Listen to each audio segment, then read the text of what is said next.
19 तारीख के अखबार में एक इश्तिहार छपता है जो पेंड्रा तहसील से छपता है। इस तहसील में लिखा था कि कुछ रकबे की जमीन जो वक्फ बोर्ड को हस्तांतरित की जा रही है। इसमें कुछ खसरे नंबर दिए हैं।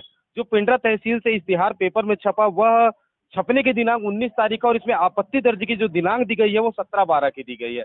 मतलब जिन आपत्ति दर्ज के दिनांक के 2 दिन बाद ये अखबार में प्रकाशित होता है। जब आम जन में यह बात पता चलती है तो लोगों में एक आक्रोश भी रहता है। यहाँ पर कुछ लोग मेरे साथ मौजूद है जो उस खसरे की जमीन पर आते हैं जो वक्फ बोर्ड को हस्तांतरित की जा रही है। पिंडरा तहसील में आता है क्षेत्र। चाचा ये क्या नाम है आपका? मेरा नाम मोहम्मद लतीफ़ कुरैशी है। कुरैशी जी, सबसे पहले ये जानना आजाद चौक का रहने वाला हूँ। और ये आप जो जानकारी लेना चाहते हैं, जब से हमने पैदा हुआ या और भी पूर्वज थे, ये आबादी प्लाट में थी और ये आबादी प्लाट में हम लोग निस्तार करते चले आ रहे हैं बस। कितने सालों से हैं? ये तो हम तो 63 वर्ष के हो गए और पूर्वजों से जो चला आ रहा 100-150 साल से तो रिकॉर्ड है और राजस्व रिकॉर्ड में भी आबादी प्लाट है। अब ये जानना चाहूंगा वक्फ बोर्ड होता क्या है? ये वक्फ बोर्ड जो है तो राज्य सरकार के अधीन जो मुस्लिम संपत्ति का एक दायित्व रहता है कि ये संपत्ति मुस्लिम समाज की है। ये मतलब लगता है आपको कि ये जमीन जो आप लोग जहाँ आबादी में जहाँ इतने सालों से बासिंदे हैं जहाँ पे, उस जमीन को क्या वक्फ बोर्ड को दिया जाना चाहिए? नहीं भाई, हम रह रहे हैं, फिर हम खरीदा है और कई लोगों से ट्रांसफर होते चले आए हैं, 2-4 पुश्तों से बिकता खरीदते चला आया है। ये आज तक आबादी ही घोषित रही है। सरकार की क्या मंशा हो सकती है इसको लेकर? अब सरकार की क्या है मंशा, उसमें सरकार तो यही सोचती है कि हमें मिल जाए। वक्फ बोर्ड सरकारी ही तो है। अच्छा, ये वक्फ बोर्ड कार्य क्या करती है? इसका कुछ कार्य है, आपको जानकारी है? अगर नहीं, हमें इस बारे में कोई जानकारी नहीं है, केवल वसूली है और क्या है, सिर्फ वसूली है। निश्चित तौर पर वसूली का एक बात कही जा रही है कि वक्फ बोर्ड के नाम से वसूली की जाती है। जो जो जमीन हस्तांतरित करने की बात की जा रही है, यहाँ पर वकील साहब है पैसे से, इनसे समझने की कोशिश करेंगे क्योंकि ये हमको बेहतर समझा पाएंगे कि क्या है पूरा मसला। ये मसला ये है कि जो वक्फ बोर्ड की जो संपत्ति है उसकी मार्किंग पूरे छत्तीसगढ़ में चल रही है, परंतु यहाँ पे जो नंबर दिया गया है कि वक्फ बोर्ड में शामिल किया जाए, ये 2507 नंबर जो आबादी में आ रहा है, इसका ज़बरदस्ती उसमें समावेश किया गया है, जिससे यहाँ के पुराने बासिंदे जो 100-150 साल से यहाँ रह रहे हैं, आज वो खुद की ज़मीन का अधिकार ना पाके किराएदार के रूप में आगे घोषित हो जाएंगे अगर वक्फ बोर्ड में आ गई है संपत्ति तो। इसके लिए क्या प्रयास किया जाना इसके चाहिए? लिए प्रयास यही है कि हमारी सबकी आपत्ति है कि ये जो आपत्ति दर्ज की डेट तो पहले से उसमें 17 तारीख दी गई थी। वो 17 तारीख दी गई, लेकिन इस समय उसकी जानकारी हुई जब 2 दिन की छुट्टी लग गई। 17 तारीख की शाम को जब पता चल रहा है तो 18 और 19 की छुट्टी पड़ जा रही है, तो उसके कारण आज हम लोग उसमें आपत्ति अपनी पेश करेंगे। क्या लगता है आपको कि क्या सरकार करना क्या है? मेरे को कम सुनाता साहब। कम सुनाई देता है। हाँ। क्या है सरकार की सरकार जो कर रही है उसकी मंशा क्या होगी इसको लेकर? उसकी मंशा गलत है और क्या है। आप यही रहते इसी रकबे में पड़ता है। 150-200 वर्ष से रह रहे हैं हमारे पिताजी के पिताजी, और हम लोगों के नाम मकान है, टैक्स है, जमीन है, सब कुछ है। एकाएक पता चला कि 17 तारीख का और उसकी डेट खत्म हो गई है, इसलिए हम लोग ऑब्जेक्शन लगा रहे हैं कि भाई हमको हमारी जमीन पे छोड़ा जाए, अवसर में किया जाए।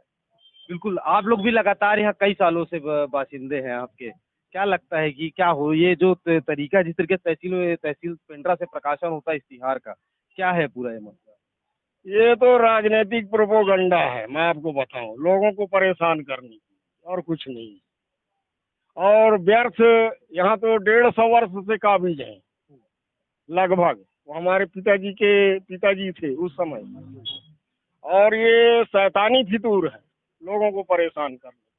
बिल्कुल, मतलब इसके बाद ये किराएदार हो जाएंगे। ये हम किराएदार हो जाए, पैसा पटा हम लोग का जो स्वामित्व है वो तो खत्म ही है ना, मतलब ये किराएदार हो जाएंगे। और हमारा सबका संपत्ति कर वहाँ पे अदायगी होती है नगर पंचायत में, वहाँ पे हमारा कौन है वक्फ बोर्ड, यहाँ कौन इसका संचालन करता है?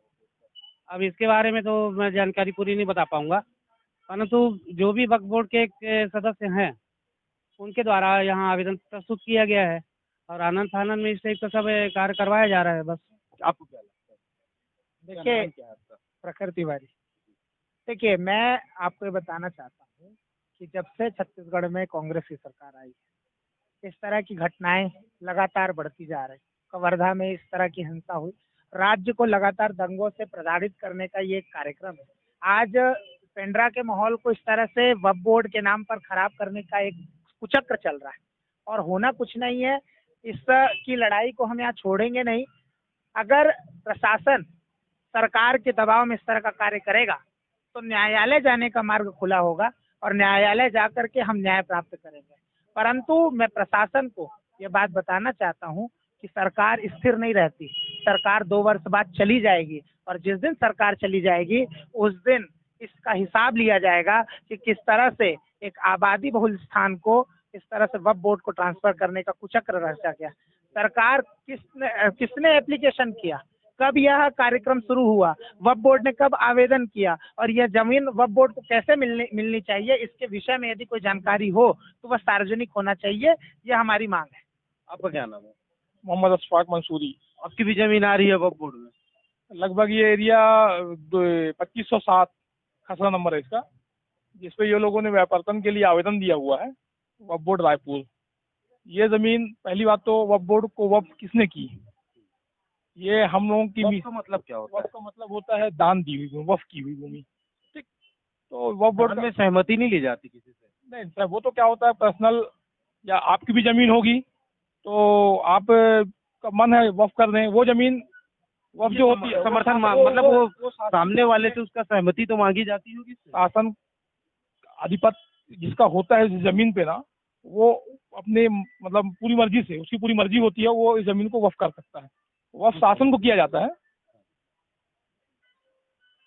पहली बात तो बोर्ड का गठन हुआ कब, लगभग 2001 या 2 में, छत्तीसगढ़ मुस्लिम पर्सनल लॉ बोर्ड।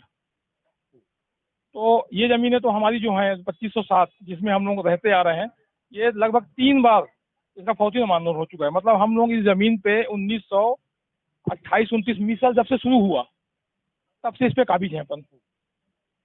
ये जमीन सबसे पहले बालादीन के लड़के शेख युदू के नाम पे आई, शेख युदू के बाद पीर मोहम्मद के बाद अब हम लोग के नाम पे आएगी। मेरी उम्र लगभग 42 साल की है, मेरे पिताजी की 70।